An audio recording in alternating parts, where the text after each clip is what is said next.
Hey everyone, welcome to episode 4 of mine and Mike's 10-part series, Unbreakable, where we walk you through the destruction and rebuilding of us and our relationship and our marriage and our family and all the things. And all the things. All the things. So this week we are discussing why relationships, in our opinion, don't really require work. The right relationships.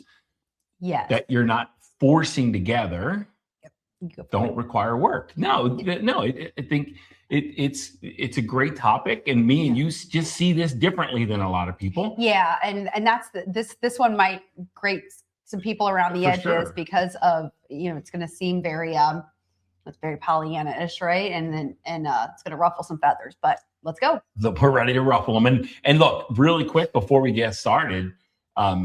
So we call this episode Unbreakable. All right. And I just announced a week ago that our workshop coming up on March 6th and 7th, right outside of St. Louis, is called Unbreakable. And it's to understand how to stay steady and powerful internally in a world where circumstances and there's cycles and seasons and there's highs and lows and ups and downs, and make sure that you're not going up when your circumstances are and going down when the circumstances are. So it's about becoming unbreakable. And I think that says a lot for, that's going to play a lot into this episode today.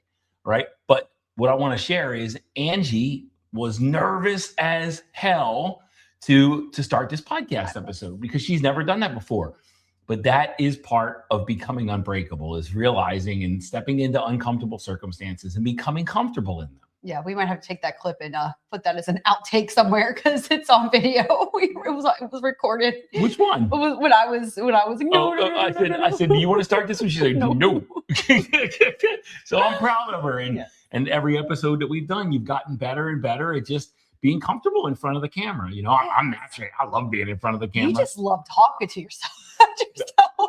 I love talking, period. So, and that comes easily and naturally for me. But I see the light, and on the recorder, and I'm just ready to go. I can speak to that light. Where Angie, she needs to speak to somebody. I need to talk. I need to converse. I need some feedback. I need this to be a collaboration. I don't know if you do need the feedback because the cats don't really respond. But you talk to them endlessly and they don't respond to you. They just look at you and slow blink sometimes, but they don't really give you feedback. They purr and make biscuits there. That's feedback. But you talk to them more than anybody else. But look, today we're going to dive into, this is a great topic. And to Angie's point, it is going to grate on some folks because there's this understanding that marriage is hard and marriage requires constant work and it requires, effort, force. And you try to, it's almost like the world conditions us that relationships, and this is the place that I used to live, that relationships naturally gravitate away from each other. People gravitate naturally away from each other, and you got to constantly push them back together. Right. And I think that's the force that you just talked about. But, or can you become the people? Can you become the versions of yourselves that don't naturally gravitate away from each other? And I think that's what you and I have done, is we've built this bond where it's not our unity and our unification isn't conditional. So there's not this natural evolution away from each other. Right. I mean, I think that so many people feel like a relationship should be like Mike and Angie.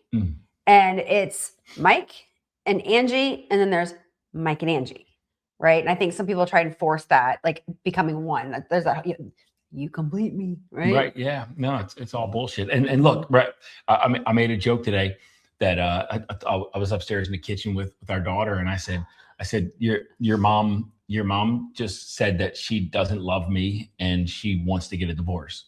And Katie said, she said, what?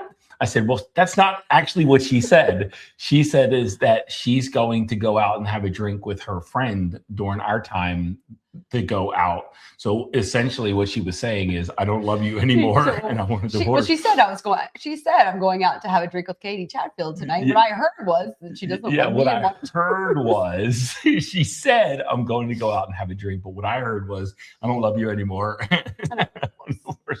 But it's that one the complete person, and then this greater package that shows up when you're together, and there's no completing each other. Mm-hmm. It's up to each individual to complete themselves. And then when you come together, you're a powerful alliance, not trying to fill an empty bucket. Yeah, it's like if you're looking for someone else to fill a need within you, and the more powerful choice to make there is healing that piece of you, or filling that hole yourself. And this is not, obviously relationships are important. Your bond is important. And it's just not work. I don't even know what, when we were talking about, before we record, I always go through and think about what the episode's about. I'm like, so I was really going through today, okay, what's a better word for work? Because relationships require something, but it's not work. It's not effort. It's not force. And I just can't find the word for it. Not sacrifice. Not sacrifice. Not compromise. No. Not compromising yourself. Yeah. Because you got it. We compromise on a lot of things. Yeah, we compromise. But they're inconsequential things. It's not about our sovereignty and our purpose and things like that. It's little things like, and I make a joke that when we lived in Portland, and we were going to move, I wanted hot weather and tropical climate, and Angie wanted 4 seasons. So we compromised. We got 4 seasons, right? So that we couldn't both have at that moment. We couldn't both have what we wanted. So something had to give, and we had to do what kind of was best for our family. Yeah. But the point being is, I didn't compromise myself in that. Maybe a preference. Yes. And we're going to talk about that next week, right? In our episode on preferences. Yeah. Preferences puncture peace, and how the fewer preferences you can have about each other or in the world, the more peacefully you'll live. But the point is we don't compromise ourselves and our uniqueness. Yeah, I just got the word. Relationships don't require work; they require self-responsibility and personal responsibility and personal accountability. Yeah, that's the piece where, when we filled that in, that's where things really shifted, where it was, you went to your corner to deal with your shit. I went to my corner to deal with my shit. And then we came back in the middle and we said, okay, well, I worked on all this shit. Is this going to work? And that's when we decided, okay, let's keep this going. Let's give this another shot. For sure.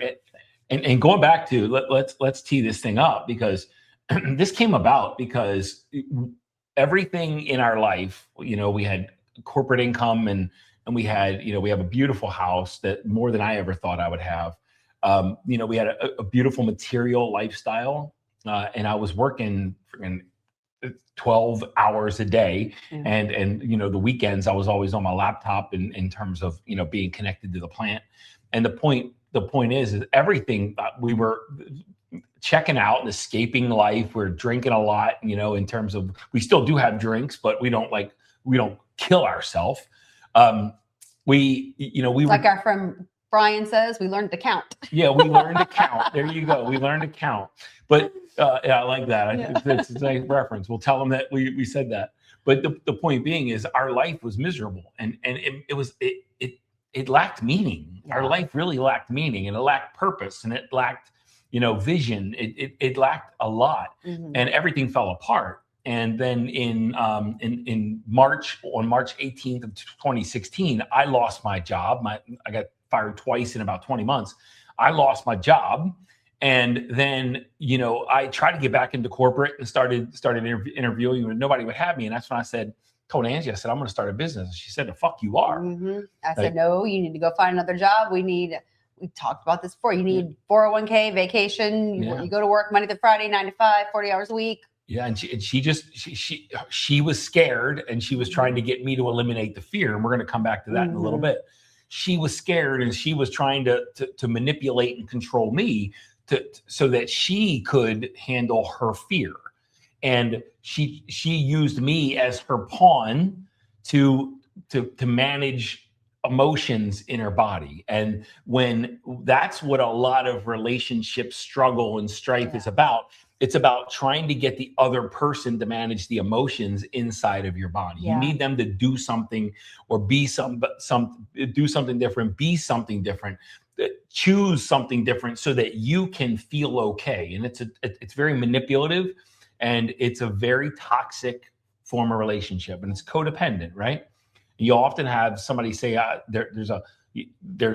my spouse is toxic, or my partner is toxic, and there's never one toxic person in a toxic relationship. Yeah. And we were both. I was trying to get her to rearrange feelings and emotions in my body, and she was and preferences, and she was using me to try to do the same. And that it was just all manipulative and controlling, narcissistic and codependent. We flip-flop back and forth in those states. It wasn't one person. And oftentimes I'll have somebody, like there was somebody at a workshop one time that, they were playing the role of victim, and they broadcast all the blame on the spouse and calling him a narcissist. And what she failed to realize is when we're in a relationship like that, we go in and out of narcissism and codependent, right? Narcissist and martyr, we go back and forth in that, because when the pain starts to accumulate, that's when you flip the script and become the narcissist, and now you're attacking, right? But either way, and the resentment fills up and overflows. But we got to such a brutal place with that. When I decided I was going to start my business, she said no. And I started the spiritual journey. I started doing some evolutionary growth, and I started really, really growing and feeling better about my life and feeling better about myself. And she wasn't moving. She wasn't doing anything. And I filed for divorce.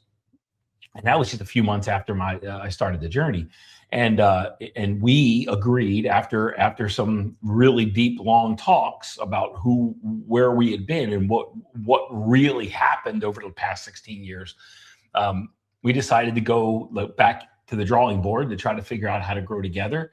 And we just kept recommitting to the path ahead. We had stumbles, we had falls, we had relapses, we had arguments, we had things, but we just kept recommitting to the bond and to the unity. And that's a good example of the things of the healthy compromise versus unhealthy compromise, right? You didn't compromise that dream that you had. And even though I was very against it, you didn't compromise yourself in that moment. So I think that's a good example of where it's healthy compromise versus unhealthy compromise. Yeah. And so something healthy compromise, I want freaking chicken parm for dinner, and you want whatever. And we try to hash out who gets their preference met. That's healthy compromise. Yeah. Those are the meaningless things of life. But those are the things that we used to take super, super seriously. Absolutely. And the unhealthy compromise is when you are literally disavowing yourself of yourself. It's when you're losing your sovereignty. It's when you're losing your uniqueness, your authenticity. You're giving up your dream. You're sacrificing yourself. You're putting yourself in harm's way for the other person, or you're unfulfilled so the other person can be fulfilled or feel safe. This is unhealthy compromise, and this is when you have to force the relationship to work. You said a quote one time, and it was in our mastermind. Okay. And I remember when you said it to me first here, and then we took it on to the mastermind call because it was absolutely fucking brilliant. Okay. And it was up to that point, it was the most profound thing that you had ever said, like with the wisdom you were gaining. And when you said it, I was just like, do you remember what that was? The first one that you really came up with? Okay. Was it the manipulation ship? No. It was all about standards. Oh, standards versus conditions. Okay. Well, I wasn't sure which one you were picking there. Was it because I like my manipulation ship too? That fits in as well. But that's part of that, right? And you can bleed that in. Talk about the differences between standards and conditions. Well, you have a better definition for standards now than I do, the way when I initially first said it. So I'm going to let you speak on the standards. The conditions are the things that that you try and make your partner do to make you feel better. So one of the big examples that I like to use is I'm a little bit of I like my kitchen counters always clean, and it's I like my kitchen clean. I like cleaning my kitchen. Like I get so much joy in that. And even when we're on retreats, it drives people crazy at the retreats because I'm constantly cleaning the kitchens. And I just love cleaning the kitchen. Well, for so many years, I would demand that you keep the kitchen clean too. Like the crumbs on the counter, right? Like, Mike, clean up the damn crumbs. Well, because you clean up the crumbs and I feel better about the kitchen and I feel better about myself. And the reality was you just didn't give a shit about the damn crumbs. The crumbs didn't bother you. No. And then one example of yours was me leaving my robe in the bathroom or my clothes in the bathroom or whatever. Drove you crazy. And he used to always, Angie, get your shit out of the bathroom. And it was like, it doesn't bother me. Like it just doesn't bother me.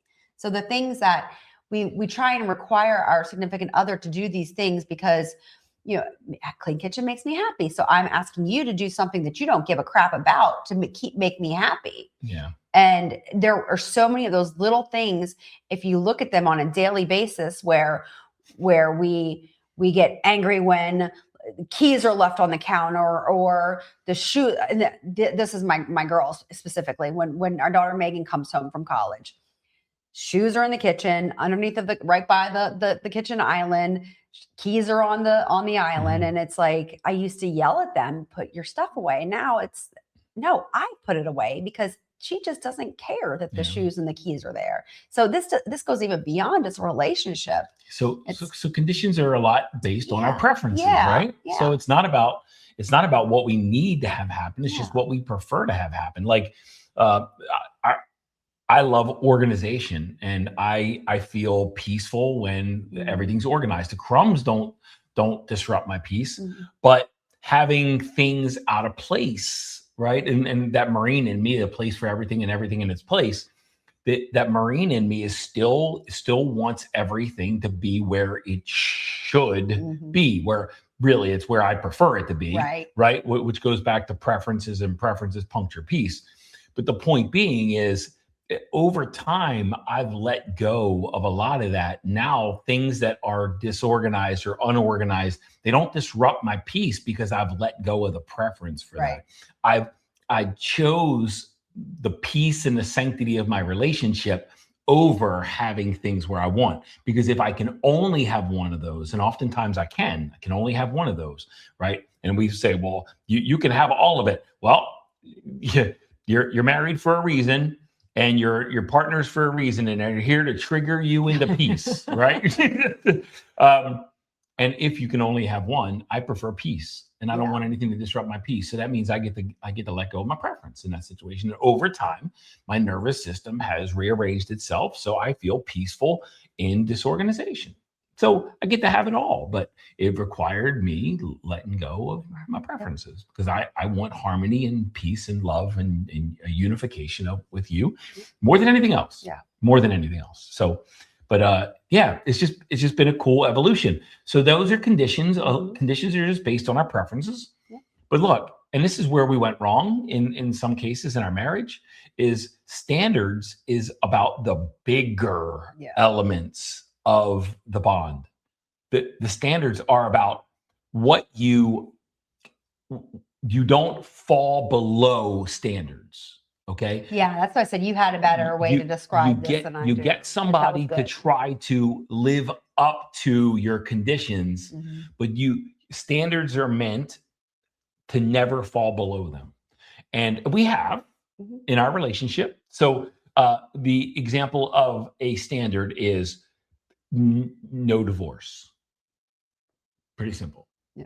We're bonded. That's it. It's a standard. Fidelity. Okay. So there has been infidelity in our relationship both ways. And there were thousands and thousands of threats of divorce. The word was used every day. The word was used many times every single day. Respect. Support. Empowering, being empowering for each other, being each other's cheerleader. Mhm. I'm getting emotional just talking about this. Just love, letting others voluntarily evolve, right? Angie is in the process right now of becoming a higher version of herself. I don't get a vote in what that higher version is, but my ownership, what I own and what I control, is a commitment to her to fall in love with the next version Mhm. of who she's becoming. I don't know who that is. I don't know what she looks like. I don't know what that's going to be about. But she is here to evolve into a higher level and a higher octave of herself. And I am here to see it and witness it all. And vice versa. And vice versa. And to inspire her and to encourage her and to empower her, to give her the tools, to write the checks, to do whatever it takes for her to get to the highest version. There was a time where Angie went through, she signed up for an MLM, network marketing. She went through pound training with drumsticks and rock music. It's an exercise modality. Yeah, exercise. Group fitness. There were oils, essential oils. Yeah. Okay. There was protein shakes. There was protein shakes. There's a real estate license. Well, yeah, I am currently a licensed realtor in the state of Missouri. That's right. So there were all these things. There was NLP training. NLP training. I did NLP. Reiki certification. All of it. Yeah. So all the things, trying to figure out what Angie is about. She had to taste all of these things and experience all these things. And I just kept stroking the check. Like, get it, girl. Get it. Get after it. No guilt, no shame, no regret, no nothing. Just fucking have at it. Let's go. Like whatever it takes to become the higher version. I'm metaphorically me stroking the check. It's her money just as much as mine, and I don't control anything. But the point is just being the support mechanism and the empowerment partner for whatever she's becoming. Yeah. But it's not my job to say, no, you can't do that, or you shouldn't do that. If she feels it, then we got to go get it. Yeah. And I mean, and another story there is, for years, I knew that he and I working together in this capacity was really going to be powerful work. And I said that years ago, and I brought it up to him, and he rejected it. And no, I don't want to be a relationship counselor. I'm like, no, I'm not saying relationship counseling, because obviously we're not therapists, we're not licensed counselors, but teaching from what we've learned and what we've been through and where we are. And that's all this is. And I just want to reiterate that we are not counselors. We are not therapists. We are literally just speaking from our experiences and how we rebuilt something that was just absolutely toxic.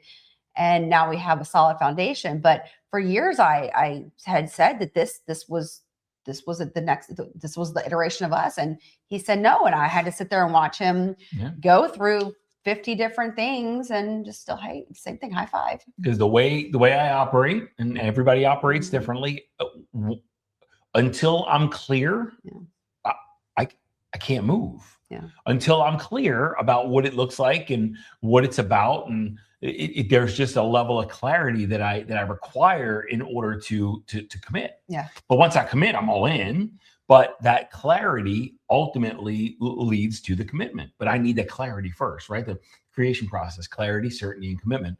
And until I have clarity, there's nothing I can do. But Angie's right a lot about a lot of things that I'm unclear about. And I can't commit. I can't commit my energy to it because that clarity hasn't sunk in. But it might be, I'll say no today, and then tomorrow it's like, got the clarity. And I can't express how it feels, but you can really feel when you're clear about something. When I feel that level of clarity and I get that it's go time, then I get up from the couch and we do exactly that. And I said, Angie, we should do a 10-part series. She's like, fucking finally, right? Finally, like you knucklehead. And she's right about a lot of things, but we don't move until I'm clear. But it's often we move in the direction of the clarity that she already had. She's just always a little ahead of me in the clarity. So needing to work on a relationship would be her trying to convince me that it's time when I feel that it's not, or her try to guilt and shame me or into whatever when that's just not how we show up. Right. We allow the other person to be, and that requires letting others voluntarily evolve. The standards that we've established our safety within our bond, safety within our house. No, the 5 weapons of the week, right? Guilt, shame, anger, threats, and blame. Though we don't use those. Yep. Those used to be weapons that we used to regularly wield, and they were just the only weapons that we had. Yeah. They were the only tool that we had to try to feel okay. Yes. The more brutally I hurt you, the better I can feel about myself. Yeah. Yep. Yeah, that was Guilt and shame, anger, threats, and blame. Those are 5 absolute weapons of the week. If you use right now, if you're listening to this, if you're watching it, and you use those tools, you got some cleanup to do. And I encourage you, there's something in you that needs to be resolved in order for you to not have to rely on guilt and shame, anger, threats, and blame. Yep. All right. And we stop that war. We don't guilt or shame each other or threaten each other, or manipulate each other, or because all that means is I don't feel okay and I need you to do something different for me to feel okay. We do the guilting and shaming through the pets too. Through the pets. Through the pets. They guilt and shame us. We speak through them, but we never speak as ourselves, but we speak as them, and we guilt and shame. I'm sorry, I couldn't hold that in. That was No, that's awesome. I saw you smiling. I saw you starting to crack a smile, and I was wondering what was getting ready to come out, but that's right. So we literally attack each other in a playful way. We literally playfully attack each other through the voice of the pets. And we have very distinct voices for the pets. And yeah, well, if Daddy would have fed me on times It's just, that's one of our silly little things. This is what happens when you're empty nesters. You just make up these stupid little fun games. There's one time I went somewhere and I left our dog outside, and I thought I brought him in, and it was not cold outside. It wasn't extreme. The weather wasn't extreme. It was like a nice day. It was like the perfect day to leave your dog outside if you were going to. And like there was endless guilt and shame from the dog to me. To you, But it really wasn't coming from the dog. No, it was coming from Angie. Yeah. Right. Yeah. No, that was the day we went to the Fox. Megan came up from work, thank God. Right. And yes. Oh my God. But it's having having a fun time with this and being playful with it. And we don't work on our relationship. We work on ourselves. Mm-hmm. And when, in the mastermind, we talk a lot about samskaras and we talk about emotional cleanup. And just, an episode or two ago, we were talking about the orange and a knife. And, when you have an orange and pretend I've got my orange, if you're listening, pretend I've got the orange in my left hand and the knife in my right. And I stick the knife into the orange and I wiggle it around and pull it out. What happens to the orange juice? When the orange juice comes out of the orange, did the knife create the juice? No, but the knife revealed the juice, right? The juice was already inside and the knife revealed it. So when you feel something, it's something that's already in you. If Angie says something and I joke around about this, right? Where here's Mike and Angie in the past. I love you. What the fuck you mean by that? Like something that was intended with love would be taken exceptionally in a negative way. And it's because it stirred up some kind of negative emotion that you were harboring, that you were already building, that you pushed down and you were trying to escape and you didn't want to feel it. So you're not allowed to say, I love you anymore. Like, because when you said those words, I felt the discomfort that was already in me, right. and you revealed it, and I need you to do something different so I don't feel that anymore. So now you can't say these words. And that is when the marriage becomes work. Yes. Yeah. Is when now you've got all these rules and things, mechanisms in place that I've got to do a mental checklist of all the things I can say and can't say, because if I say something, it's going to cause emotion in you and you can't handle it. So you lash out at me.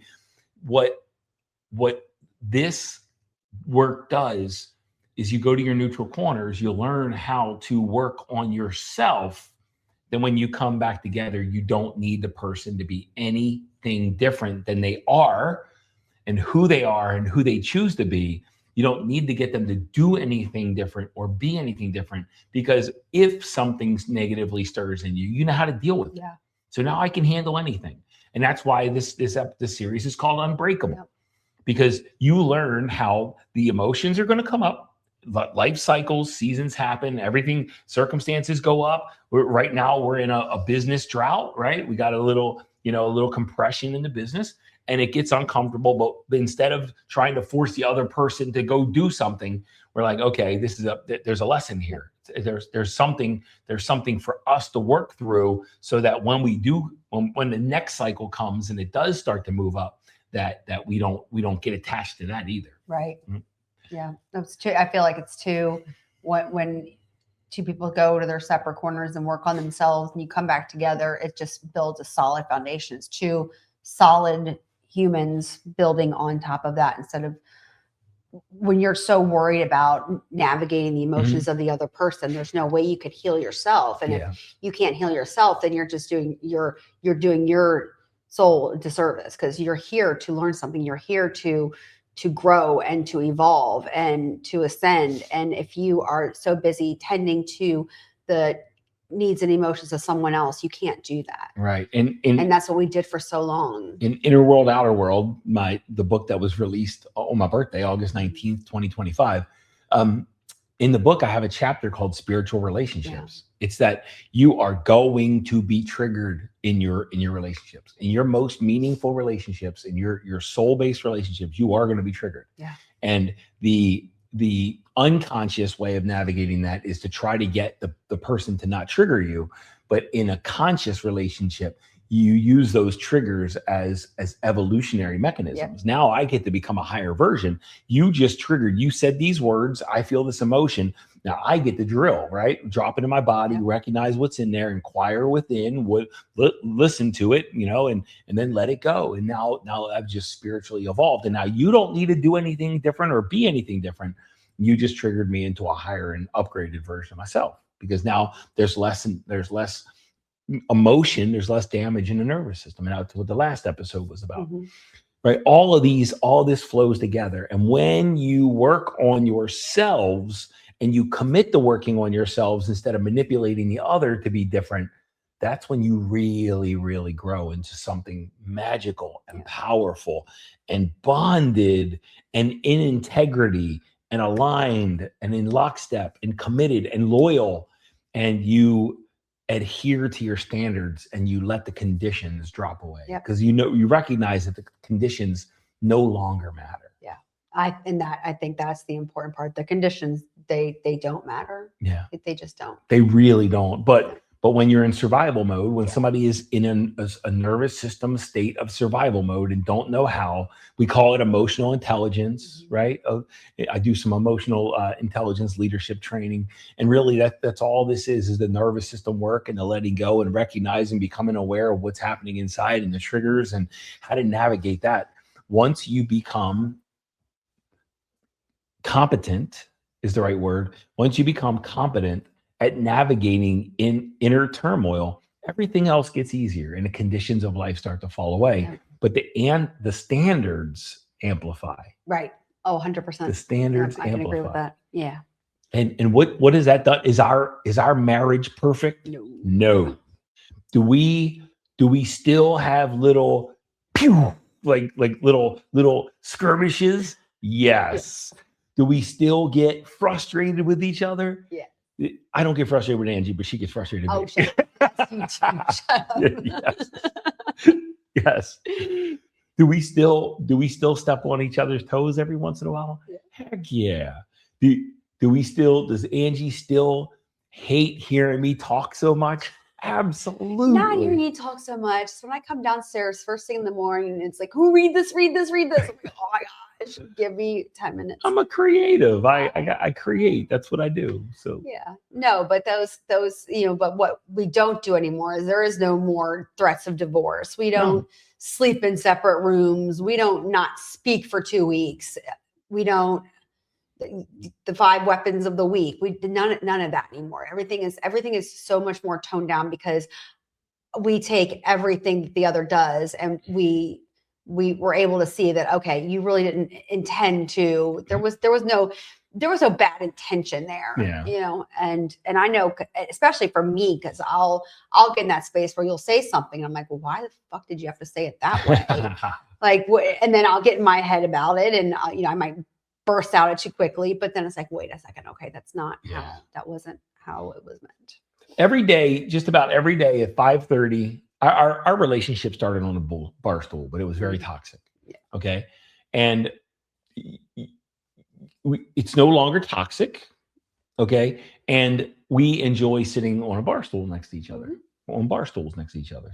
I'd prefer to sit on one bar stool with you on my lap, but we sit on separate bar stools and next to each other. And we enjoy that. And we go to a place here, a local joint. It's almost like Cheers for us. Like when we walk in, everybody knows us and everybody loves us, and we get hugs from the staff, and you know, there's all you know, regulars up there, and they enjoy us, and we all, you know, even if we're spread around the bar, by the end of the night, we're all together, and you know what I mean.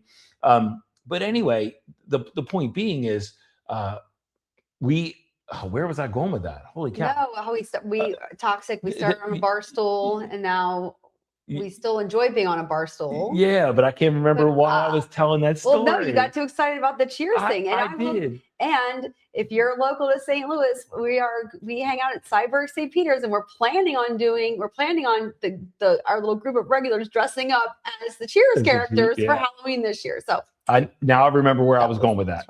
With that, I was trying to give it. You did a great job.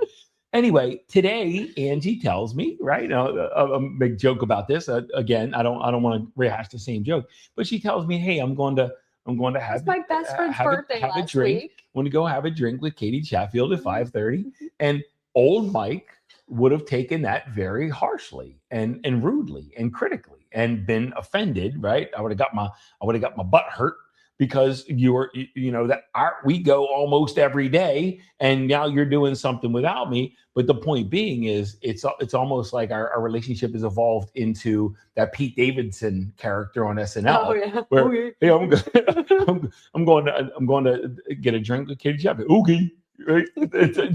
It's like that's what our relationship is. It's like we don't fight anything. We don't challenge each other in those ways. And if somebody makes a decision and they think this is best for them, then okay, and then we'll go tomorrow. I mean, it's literally there's not that level of resistance and conflict, and we're not always trying to get our needs or wants met or our preferences met. Can you tell me that you're going to have a drink with a friend one night? I am not.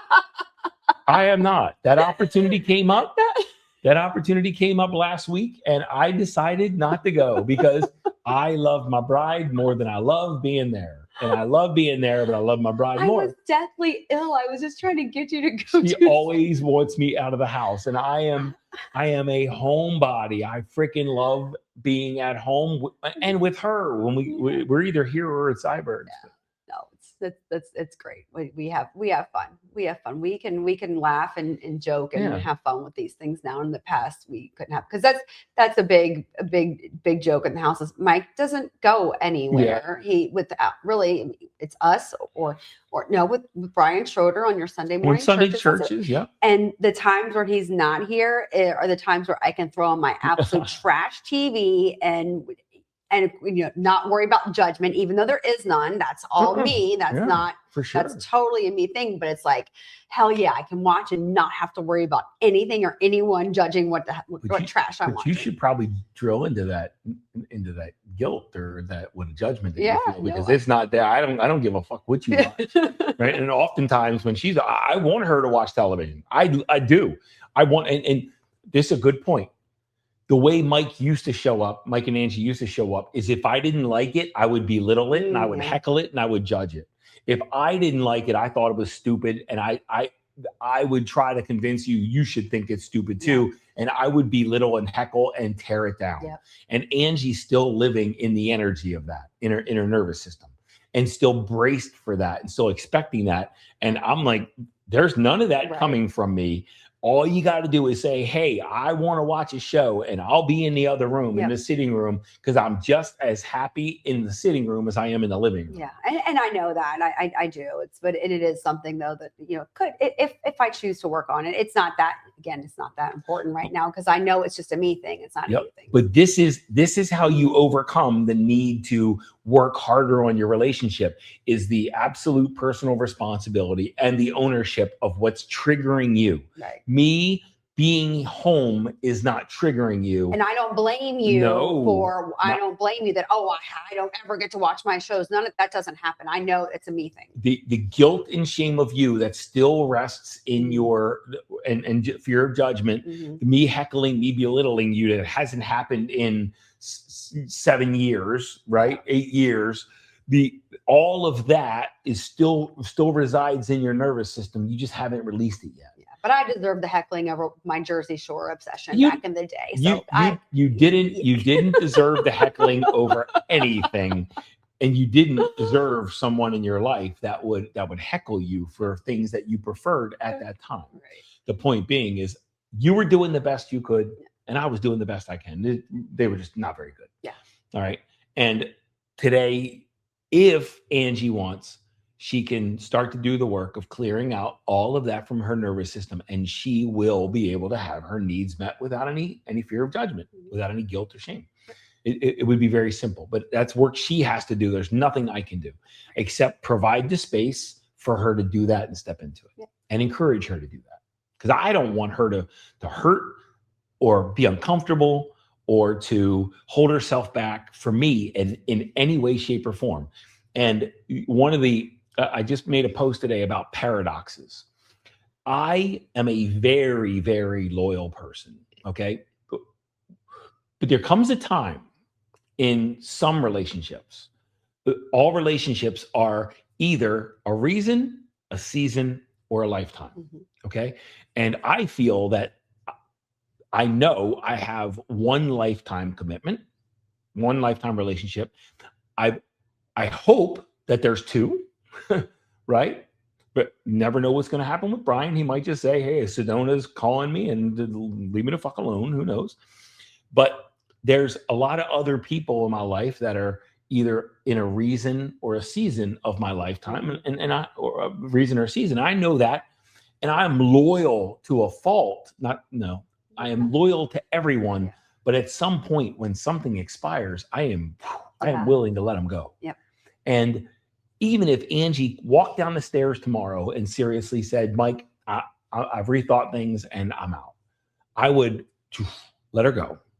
Let her go. And I want for you, and one of my favorite phrases that I've kind of coined is, I want for you what you want for you so much, even if that doesn't include me. Yeah, well, I'm not going anywhere. I know you're not, but the point is I'm loyal and I'm committed, but I'm also willing to let everybody go, because this, and for all of you that are watching, you can see it, but for all of you who aren't watching, I have my left hand palm up and I have my right hand closed fist, okay, down.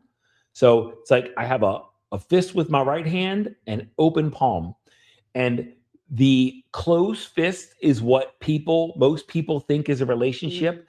I need to feel okay, so you can't go anywhere. And a real relationship and real love is open fisted, open palm, that I love you so much and I want for you whatever you want for yourself, even if that doesn't include me. And that's love, letting others voluntarily evolve. Yep. The open-handed is love. So if someone's trying to exit my life, I'm going to encourage them to do that, because I'm not just in it for me, I'm in it for all of us, right? But when something's when something's expired for me, I'm done, right? And I won't be pulled back in or manipulated back in. Yeah. In summary, we don't really work on the relationship. We don't have team strategy meetings, and we don't talk about grievances and air the grievances and we don't talk about what the person needs to be for us, or who the person needs to be, or who the person needs to become, or we don't, the 5 love languages used toxically means you've got to do something different than is your normal so that I can be okay and feel loved. And we don't use the love languages in that way, shape, or form. Not in that way. No, we'll talk about that in another. We said we'll talk about that in another episode, because there is a way to use them in a non-toxic way. There's certainly a way to use them, and they're valuable to understand somebody's love language. Yes. But it's using it to understand how to receive their love instead of how to force them to love you in a certain way. Then it's word. To allow you to receive love in the way that they most naturally give it, than to get them to scratch your love language. Yeah. One is manipulative, one is very loving. Yes. Right? Let others voluntarily evolve. Let them be authentic. Let them be themselves. Work on yourself. And if you work on yourselves in the marriage, you'll never need to work on the marriage. Yep. Right? One more thing before we kind of intro next week's. We have couples in our mastermind, and there's also individuals in the mastermind. And the reason we love having couples in our mastermind is because if both of you aren't growing, then you're growing apart. Yeah. If one person's growing and the other's not, if one person's on the journey and the other's not, it's just a matter of time. It's just a matter of time. And sometimes with the singles in our relationship or in our mastermind, their relationships begin to fracture and get a little more rocky, because they're doing some work on themselves, but their partner's not. And on the law of attraction's real, where when Angie and I were both in toxic conditions, on a scale of 1 to 10, we were both ones, or 0 to 10, we were both ones, because like attracts like. When I started doing the evolutionary work and this nervous system work and just the consciousness work, my not better or worse, there's no better than anybody else, but I started naturally evolving up the scales of consciousness and up the levels of consciousness. And Angie was staying stuck. And as that gap widens, the relationship gets worse and worse and more dramatic and more conflict infused and more, it's just hard to be around each other. Yeah. Well, because what was happening for us specifically was I was not doing the work. I wasn't raising myself up. So I was trying to pull you down. Right. And you were not doing it. So it was the natural evolution there was either for me to come up a level and to start doing the work and elevating myself, or we were going to part. Those were the only things that were going to happen. 3 choices when that gap starts to build. 3 choices. This person, the person on the bottom, tries to pull the person evolving back down, which is exactly what you just stated. The person up top naturally pulls the person up, or they split because they can't stand the discord and the discomfort of that gap. Okay. That is why it's so important to do this work together. Yeah. And that's what conscious relationships are about. That's what spiritual relationships are about. It's both people constantly doing the work to raise their level of consciousness and awareness. And if you do that, you don't have to work on the marriage. Yep. You don't have to work on the relationship. Okay. Yep. Did you have fun? Yeah. Yes, absolutely. I love these things. Yeah, I love doing this with you and sitting next to you. Look, next week is going to be about how preferences puncture peace. Sometimes in relationships, you kind of got to let your preferences go, right? It's kind of a messy topic. But if you value the relationship more than your preferences, then you're going to have a really harmonious relationship. But we're not talking about coming from sacrifice. Yep. But if you value your relationship over your preferences, you'll let your preferences go, because they're just preferences. They're not needs. They're just preferences. If you value your preferences over your relationship, then it's just a matter of time before it's going to dissolve. But if you really rest inside of the beauty of evolutionary growth, of doing the work on yourself, of letting go of your preferences, I think you'll find that your preferences are going to be met even more, not less. And next week that's where we'll really be able to hit the toxicity of the love languages within this. So it's going to be a good one. But that's preferences puncture peace, guys.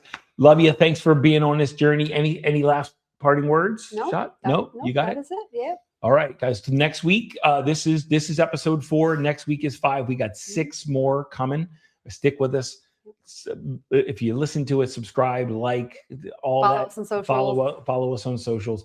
Come along with us, guys. We're looking to change the world. All right, like one message, one podcast, one episode at a time. All right, love you guys. Thanks for showing up for us.